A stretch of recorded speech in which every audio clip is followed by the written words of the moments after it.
Howdy, welcome back to another fun-filled episode of the Unknown Secrets of Internet Marketing. I am your host, Matt Bertram. Today, we're going to actually jump into it. I have a special guest for you. We've been talking a lot about e-commerce, and I'm going to be building a playlist because a lot of people come and ask me, hey, how do I learn SEO, or how do I learn content marketing, or how do I learn FBA selling, or whatever it is. And so we're going to put together a e-commerce kind of playlist. And I invited Carolyn Lowe on from Austin, Texas. She's close to me. How are you doing, Caroline? I'm doing great. How are you, Matt? Great. And I'll just, you're pretty impressive. We have similar um, messages because we started our business to help a million businesses grow for wow internet marketing. And as we were talking, I realized that you have a similar message of people you're trying to reach. So I'll kind of turn it over to you to introduce yourself and credentialize yourself, and then we'll kind of jump into it. Sound good? That's great. Thanks, Matt. Yeah, no, Carolyn Lowe. I've been in e-commerce for 25 years, started at Dell. 25 years ago, people were buying their first computer. So I've sort of been in e-commerce since, this is crazy to think, but before the iPhone even existed. So um, worked for big corporate and then went to a small mom and baby company in 2014. They were a $3 million company, and I was their whole e-commerce and Amazon department, and had so much fun 5Xing them. They got acquired. And while in the meantime, I started the agency because I had a Robin Hood mission, much like Matt, you, and wanted to help 499 more brands grow profitably, because there's so many. We've all heard of bad folks out there, or snake oil salesmen, and so just trying to give digital marketing and Amazon agencies a good name. No, I love that. Yeah, a quick personal note. My mom was one of the first employees at Microsoft, and Dell was one of her accounts. And then one of my best friends growing up, him and his wife both work in Dell in the sales department. And so, really interesting environment with the boards and everything. And yeah, they were definitely on the forefront of building a computer and selling it online. I remember when. Content, like they were just like, please just you can have it free, like listen to it, right? Like just do anything online, like give us your, and everybody was worried about the credit card information, right? And it was so new, and the world's changed so much. Now we're kind of having those conversations about AI now, so Exactly. it's pretty wild. I've bumped up against and have done marketing for a number of companies that typically have an e-commerce component.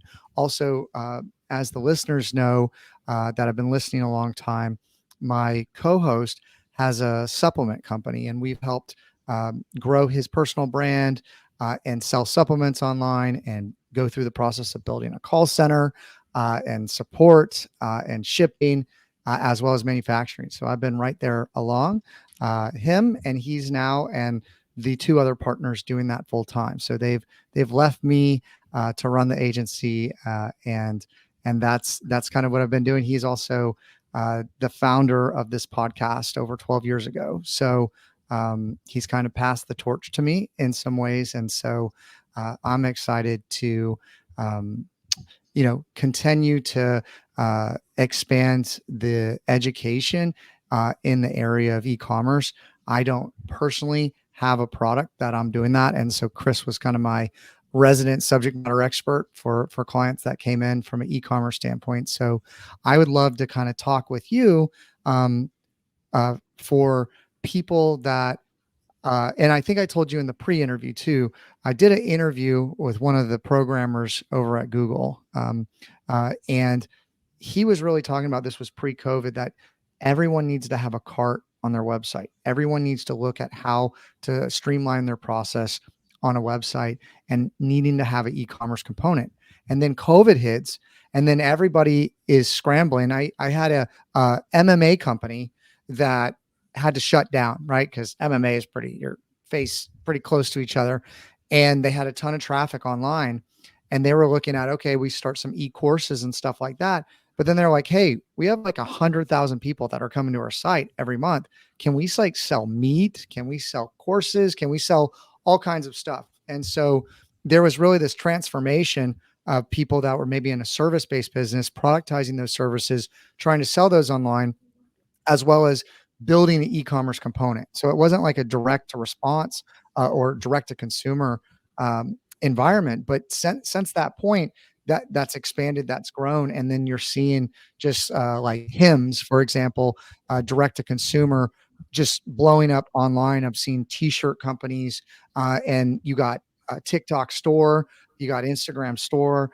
They TikTok just did the deal with Amazon. So I think that there's a lot of opportunity and people coming into the marketplace, and Amazon's just so powerful from a search standpoint. You got all these buyers in one place, just like in Google, you have all these users. So I would love to just kind of turn it over to you and to set the table for someone that's maybe considering moving into the e-commerce space and what they should be looking for. Yeah, no, that's a great setup. It's funny. E-commerce doesn't work for everybody, and I think folks need to look at the economics, whether it's on their own Shopify or WooCommerce or BigCommerce website, or whether it's on Amazon. So the first thing that we've seen a lot of times is we'll be working with these brands that are maybe doing 8 figures a year, but they're unprofitable on Amazon. And so I think the first thing that most folks need to do is look at overall profitability and understand your numbers. So if we just say we start with, say we start with a supplement brand that's selling a $30 product, right? Maybe it's $30. Um, and you've got to think about, okay, maybe your COGS are 20 or 30%. They're usually lower, higher in food and beverage, lower in other categories, but say it's 20%, then you have 80% margin left, right? And then you look at, okay, if I'm going to sell on Amazon, I'm going to pay a 15% referral fee just for being on the platform. So now Yep. I'm down to 65%. And then I have to figure out what my fulfillment fees are. And Amazon, as you can imagine, shipping hasn't gone down over the past few years. It only keeps increasing, right? So shipping, you used to be able to ship things in Amazon 2-day Prime for maybe $3. It's really hard to get, that low. So maybe you're paying $5 on a $30 product, right? So then you're paying a significant fee there. You're paying maybe 15%, and then you've got your 15%. So you're at 70% to, before your COGS, 50% before your COGS. And then, of course, you're not going to show up on page one on Amazon, just like Google. So you probably have to spend 20 to 25%. In supplements, it's a very crowded category. So at the end of the day, supplements that are $12 are really hard to make money on online. So first thing is like, do the economics. I see so many people jump in, start selling stuff, and then, they get in, they realize it's not profitable. They look at their numbers and they're like, I've sold this much stuff. And then is like, well, what do you have left after all that? And really, I think looking at the basket price, and we kind of have tiers that we recommend on if you should sell stuff. But yeah, if you're in a low margin business at a low dollar value business, you got to have your math down really, really good.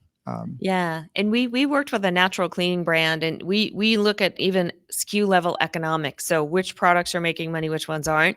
And they were selling these $9. It's a great natural citrus based cleaning company, but they weren't making money on their $9 ones. So we said, okay, and we optimized for the maximum weight. So a lot of times, the first first 2 pounds are expensive to ship, right? And then after that, it only doesn't add that much more incrementally. You might only pay 40 or 50 cents for another pound. So we literally looked at where all the shipping cutoffs were, and we engineered a size count that was the lowest percent of fees. So we dropped their fees from 35% to 15% by changing the size and the number of counts in the package. Now you gotta I think a lot of people don't have those numbers down. Is there like calculators out there that can help you calculate a lot of this stuff before you learn what your actual numbers are, right? A lot of times with ads, we have to start running the ads in different industries, and we can get comps, But really for them, what the offer is, what the product is, the platform right now is election time, right? So there's a little bit of a lift there, but really trying to understand what is that baseline and what does that baseline look like this month, this quarter, this week. And, it takes setting that baseline to understand where you're at. But on the e-commerce side of things, you got to know your numbers before you go into it, or you could get into some real trouble. I have known a number of companies that just kind of jumped in and didn't know their numbers, and then they started getting a ton of bad reviews because they were trying to do their own fulfillment. And Right. so they're and everything with Amazon, it's like next day, same day, 2 day, right? And a lot of these other orders, if you're selling stuff on um, Facebook Marketplace or wherever, not maybe Facebook Marketplace, but just Facebook in general, and you deliver them 2 or 3 weeks out, people are like, I even forgot I bought that, and then it comes, and it's a little bit like Christmas. But if people are expecting it, they don't wait for 2 weeks anymore. They want it instantaneous. Yeah, exactly. And so that, like you said about calculators, if you're going to do self fulfillment, you can work with either, FedEx or USPS or whoever you're working with and basically get their rates and breakdowns. If you're working with like a fulfillment company, like a ShipBob or someone who does Hmm. that, they can give you those breakdowns so you can optimize. And then Amazon has a calculator, like an FBA calculator. Now, the trick is you have to have an account Yeah, you with have to have that. Amazon. You have to have a seller account. But before you start listing products, you can look and say, oh, wow, this one, my fees as a percentage are this high. Maybe I'll go back and I'll create a 2-pack, or I'll create a different size. Harder to do in apparel, but I just got off the phone with Amazon. We have a agency team at Amazon, like in the US, who works with us and our brands and helps them. And we said, well, one shirt at $30 is not really attractive.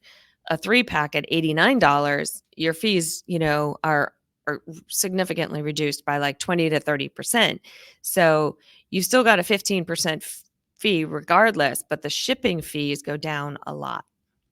The bundling. I think the bundling and also like all those major commercial holidays are so good because people want to buy stuff or for somebody else, or him, hers. There's a lot of different things that you can do to increase that basket price. I think that's one of the biggest things when we were doing some marketing calculations, when we were looking at uh, Target versus Walmart, like the overall basket price of when they were leaving the store and checking out what they were buying.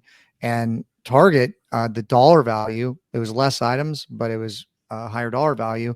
Walmart, they're buying more stuff, but it was lower dollar value. And it's like, okay, how do we tackle that? And then, of course, with what's going on with Jet.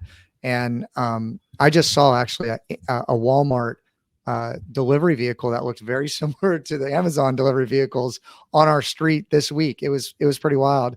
That's And crazy. so that, I mean, the overall space is really quite exciting. I mean, you also, when you log in, you have to figure it out. Do you want Amazon to carry it for you? Are you going to carry it yourself? Are you going to ship it? Well, you got to make that decision right up front, before you pick your style account.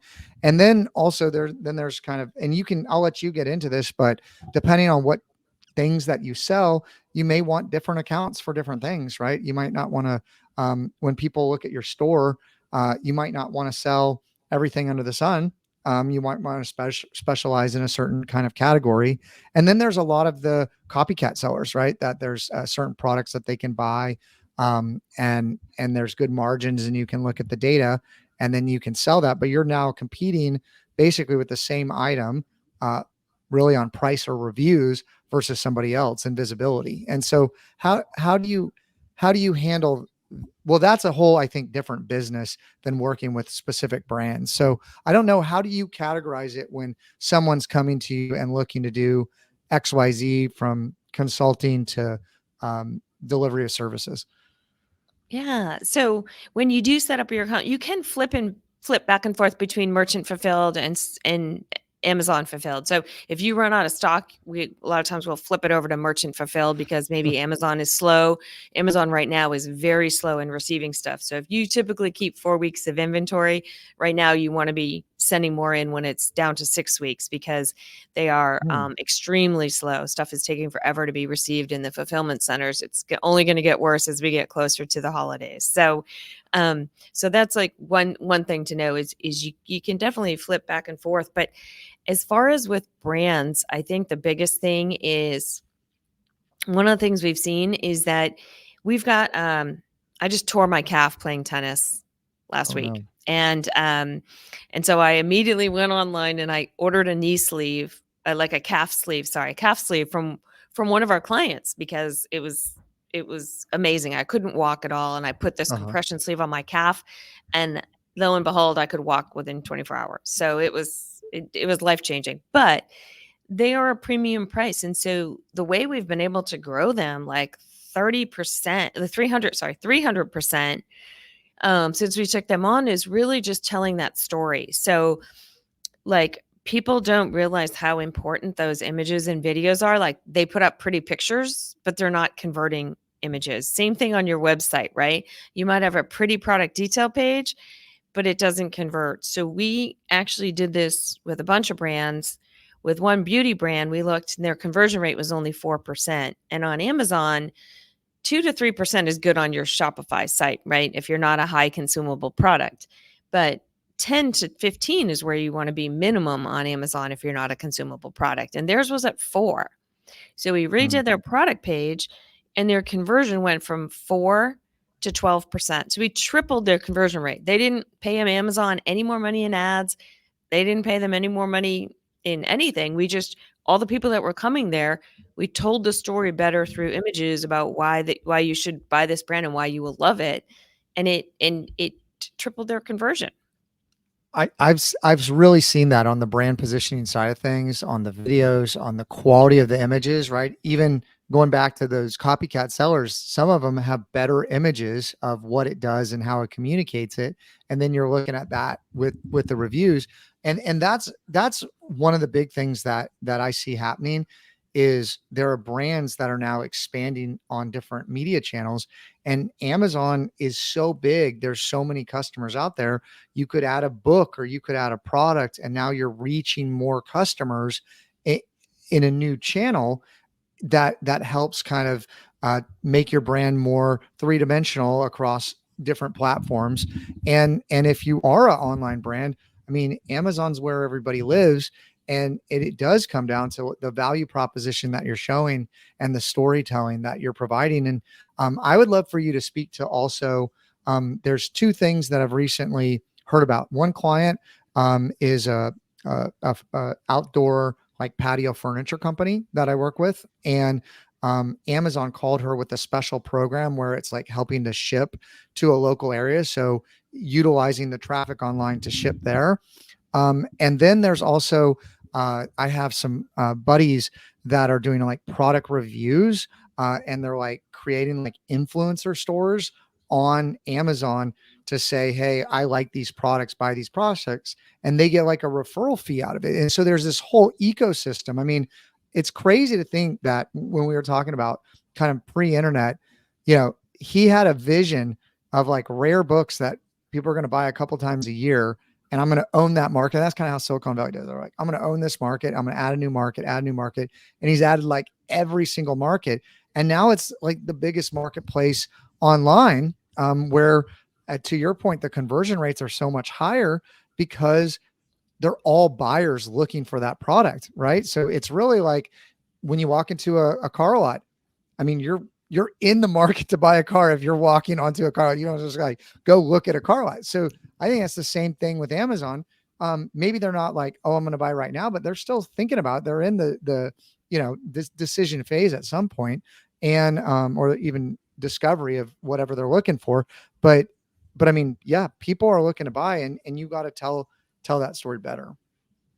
Absolutely. No, absolutely. And yeah, I'm glad you brought up influencers because, Amazon is actually doing, they give influencers and affiliates like a kickback. So they give them like a 10%. If you drove, so instead of paying Amazon 15% referral fee, you only pay them 5% because they say, hey, you drove your own traffic here, So we'll just pay you. You just have to pay us 5%.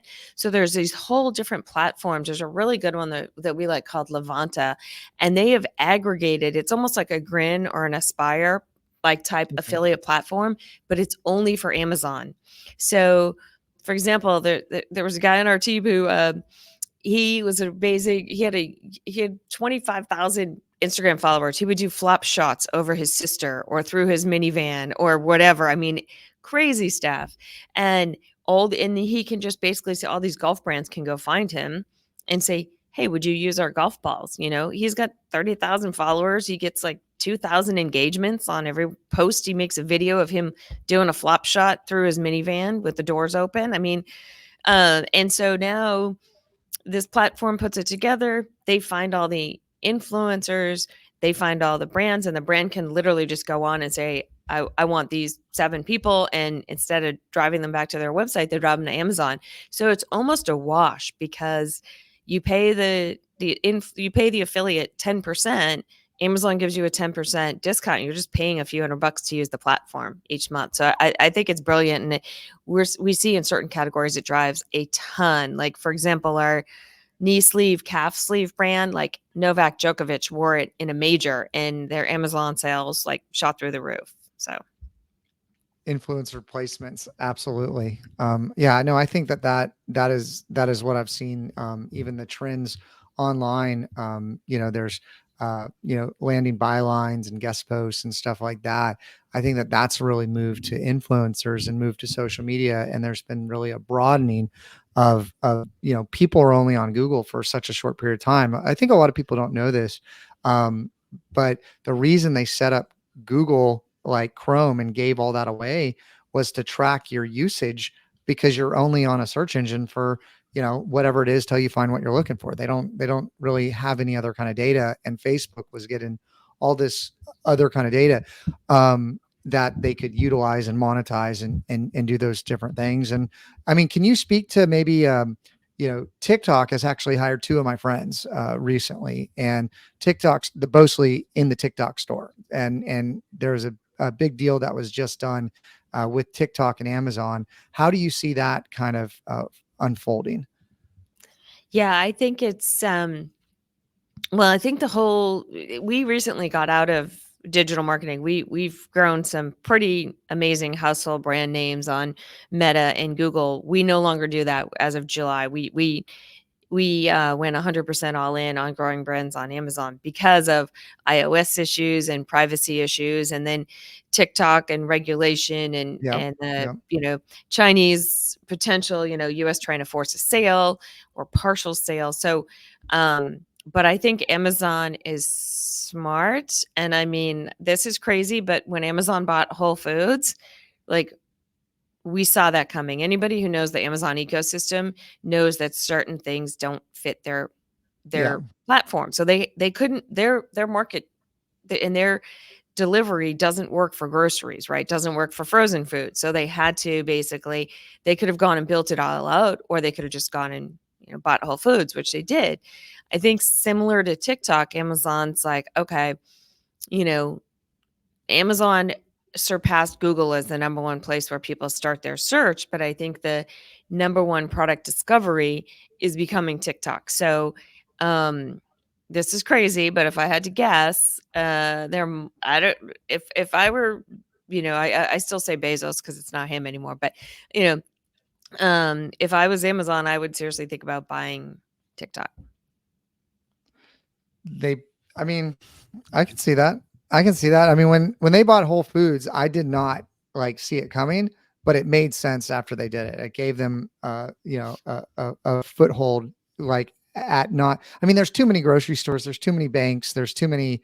There, the footprint was too wide. Yeah. I think Whole Foods had done it right, and also they wanted to get some kind of brand identity. I think Amazon didn't have enough brand identity, and so I thought it was a great purchase. A lot of people are like very confused by it, but it helped with distribution. It helped with like all kinds of stuff, right? Because they got to pay. I mean, they're driving. I see with Amazon, they're driving everybody to Whole Foods or the Amazon stores versus UPS. And if you can get those margins down even a little bit, there's this huge impact that happens on drop offs and stuff like And that. there's a high correlation between Whole Food shoppers and Amazon shoppers. And I think they also saw Walmart coming at them when Walmart introduced Yeah. their unlimited shipping for $99 or whatever, similar to the Prime program. And then they realized, wait, 90% of America lives within 5 miles of a Walmart. And so that is where they were like, wait, Walmart's doing home delivery. Walmart has, I forget what the number is, like a massive percentage of the grocery wallet share. And so I think they were like, we've got to have a grocery presence, because otherwise, I mean, Walmart could then just outdo them. Walmart opened up third party selling, right? It wasn't just Walmart.com like that Walmart had inventory of. So they did that, which was like Amazon. They announced the Walmart their equivalent of Prime, and then they did grocery delivery and curbside pickup. So yeah, I think it was really smart. There was a saying that Jeff Bezos said. He said he never makes decisions based on what's going to happen in a week. Every decision he's making is like 2 to 3 years in the future. There I read an article, I can't remember the guy's name, but there was kind of somebody that Bezos was watching. Like certainly, like Bezos was at a certain level, but there was a guy that had developed products, and I think he had bought them out like one time and then another time, and then that was actually the guy that helped launch the e-commerce for Walmart. So it's like his like nemesis if he had one. It was pretty interesting to see how all this stuff works, but understanding how these big moves happen. If you're a small guy operating in this ecosystem, you need to know these things and expect these things. And certainly, like even on social media, there's certainly like deplatforming issues, and there's a lot of difficult things, and certain products too are restricted classes that you can sell Right. or not sell. And so it gets very tricky. And so you need to understand the macro to execute on the micro. I want to go into a little bit more of the kind of ecosystems that are happening on Amazon. Like I briefly touched on it as far as like influencers that are on Amazon building stores. A buddy of mine has a pretty big, it's two guys, they have a really big podcast where they do product reviews, right? And so they're Yeah. constantly doing product reviews. And then if someone buys in a certain period of time, they get that affiliate fee, right? Yes. And they can really move the needle. I mean, some of the best videos that are out there that I've seen grow, like channels grow really, really quickly, are product review channels, right? And so Yes. it's just people opening up packages, and even on the kids side of things, kid toy openings, right? Is just I have a 4 and a 6-year-old, and I mean, it's gone through the roof as far as like they get the dopamine hit like it's their opening the toy is what I think it is. But I want to know kind of what I've found from a content creation standpoint. If you understand what the goals are for the quarter or the month or even for the year for these different platforms, whether it be LinkedIn or something else, and you align your content with them. And we found this with podcasts too. If there's a certain month that they're pushing something and we align with it, they'll feature it. Right. And so I would love to hear kind of you think they're going to buy TikTok. What else are you seeing from a trend standpoint that people might be aware of on Amazon? Because I love that you're all in on it. Yeah, and I think what we're seeing and what Amazon is seeing, usually when Amazon makes a decision or does something, it's it's because they see something coming, right? And so um the whole affiliates and influencers, they said, "Wait a minute. Affiliates and influencers are driving traffic to people's own websites and they're buying there, you know?" Yeah. And so they said, you know, uh we'd rather make 5% than 0% on that sale. So that I think, that's a big reason why they started launching this, is to keep their traffic up and to boost their traffic. And, in Amazon, the 15% referral fees are okay, but I mean, they've already, I mean, 5 years ago, they surpassed Microsoft in terms of advertising revenues. And, they were, they're edging up on Google. So Amazon is quickly becoming an ads platform in addition to a marketplace. I mean, now they've launched they have DSP. You can advertise on Twitch and Fire and all their other properties. Yeah. So I think if their traffic goes down, obviously I've done the Wall Street dance. I came from Dell Technologies, which was a public company. So we did the quarterly dance for Wall Street. And, that's one of the indicators for them is traffic and Growth. Yeah. profitability. And the other interesting thing was like in Q1 of this year, Amazon's revenues were only up 12% in North America, but their profit was up 454%. Wow. And a lot of that profit was driven from ads that has a $0 cost versus shipping product and fulfilling and all of those things. So that to me was like an eye opener that if their traffic goes down, more of their profits coming from ads than from actually selling products. Well, and Amazon Web Services, right, is Mhm. is their most profitable unit. So the advertising model that Google has, I mean, they have enough traffic and they have buyers. Yeah, that was pretty exciting when you could advertise on Amazon.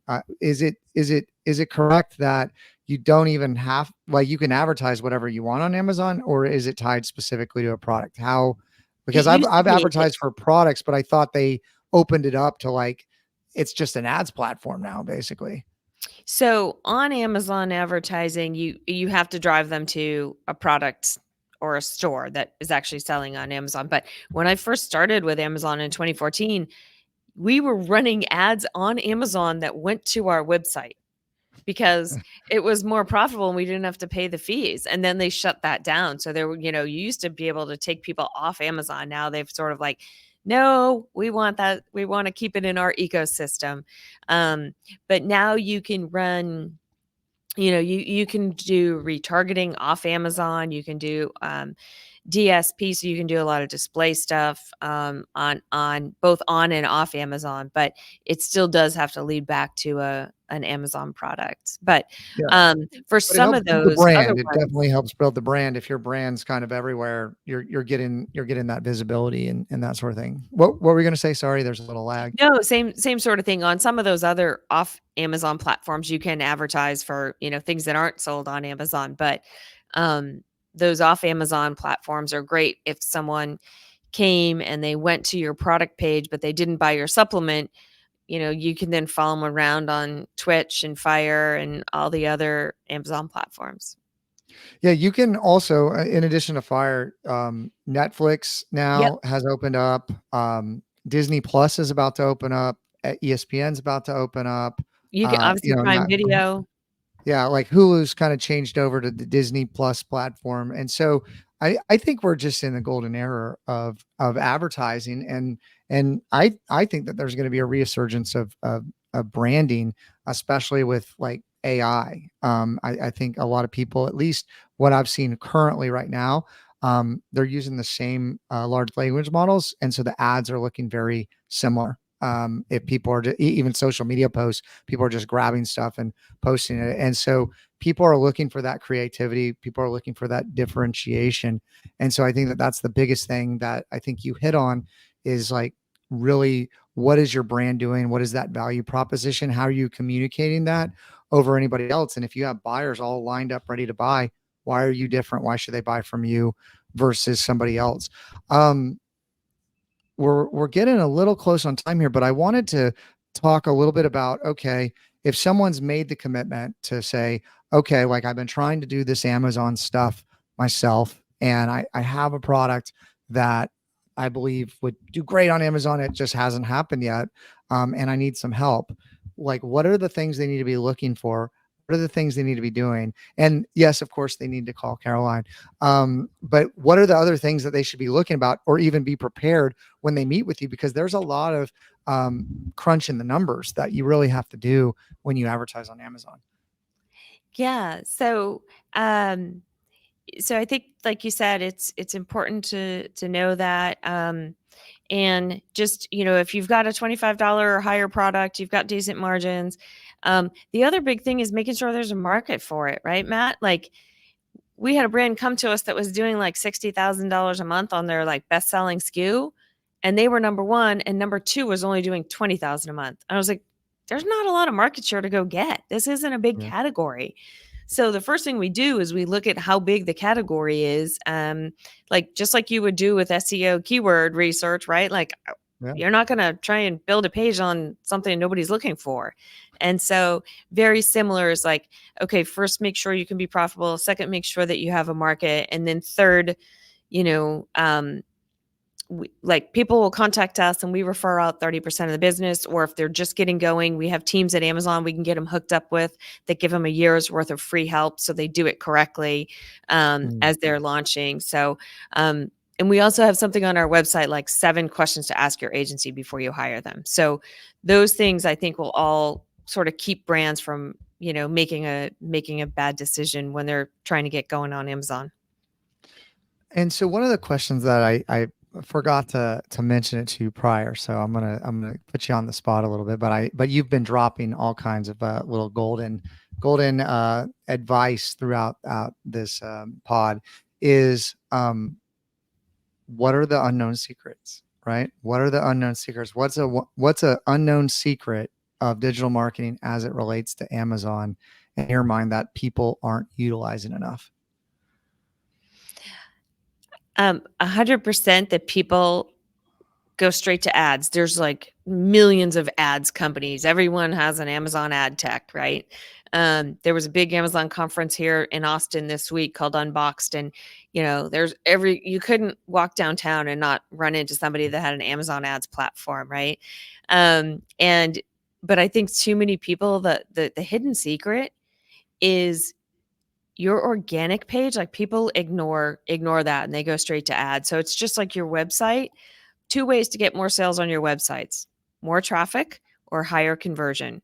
Amazon is exactly the same. So you can increase your sessions or you can increase your conversion or you can do both. So it's pretty simple. It's really 2 levers, right? And you, by improving your product page and your images and all your back-end SEO and all of that on Amazon, you can improve both your sessions and your conversion rate. And I think too many people head straight to ads and they don't do enough testing and optimizing on their product page. Just like you see with SEO on someone's website, they might not do enough testing and optimizing on their website. No, that's a exact correlation. I mean, there's so many different industries, like lawyers, for example. They just want to they want to run up that cost per click to the point that it's Crazy. not profitable for anybody to compete on this platform. I actually had a company that I ran a campaign for as they were first into the market. It was a healthcare spa, and essentially it was like 30 cents a click, roughly, to target this market. Campaign worked beautifully on ads. After COVID, 5 years later, whatever, a bunch of different players in the market. People knew I did this brand here in Houston. They came to me. I hadn't talked to this other company in a long time. I said, if I'm not working with them, I'll put your stuff together, put it together, started running a very, very similar campaign. Cost per click was $3.30. Okay. The economics of the campaign didn't work. So we had to restructure the whole strategy and approach to go to market with it because it just didn't work. And there are a lot of industries that are getting oversaturated on Google with Yes. ads, and Google's trying to figure out what to do. And, in my mind, it's like, if you're selling a product, why don't you just go over to Amazon? That's where the people are shopping anyway. Why are you paying on Google to drive them to Amazon listing if you can just advertise directly in that ecosystem, and the AI is going to work better. It's going to know who's looking for what. And it's certainly a way to go, but man, I see it so much. People go to ads so quickly, Yes. where if you look at conversion rate optimization and SEO and those organic rankings, you get better quality traffic. Only a few people actually, at least in Google, it's about 20% of people look at ads. And Yes. then about 80% of people go organic. And then there's a very small amount of people that overlap. I would assume the same thing is with Amazon. If it's saying, oh, it's selling me this with the advertisement, I don't know how I feel about this. I want to go to find the organic listing and click on that. And I feel like, it's a earned click more than buying it, I guess. So I think that's a great. 100%. You're so right, Matt. Awesome. All right. So I am running a little against time on this one today. We started a little late, but I would love to know If people would like to know more about you, Caroline, how do they get in touch with you? What's anything that we didn't cover that you just want to let the audience know? Yeah. If you want to hook up with us, easiest way is either our website or LinkedIn. Our website is ROI Swift. So return on investment Swift. That's what we do. So we figured that's a good name. Yeah. ROISwift.com, or you can find us on LinkedIn on ROISwift.com, or you can find me, Carolyn Lowe, also on ROI on LinkedIn. So happy to talk Amazon with any brand that needs help. I feel like Amazon doesn't need another dime in their pocket. So I'd rather help brands not waste money and give it to the big bad Amazon. Awesome. Love it. I'll put those links in the show notes as well. Um, Everybody, next time I do have some housekeeping, but we'll cover it another time. Until the next time, bye bye for now.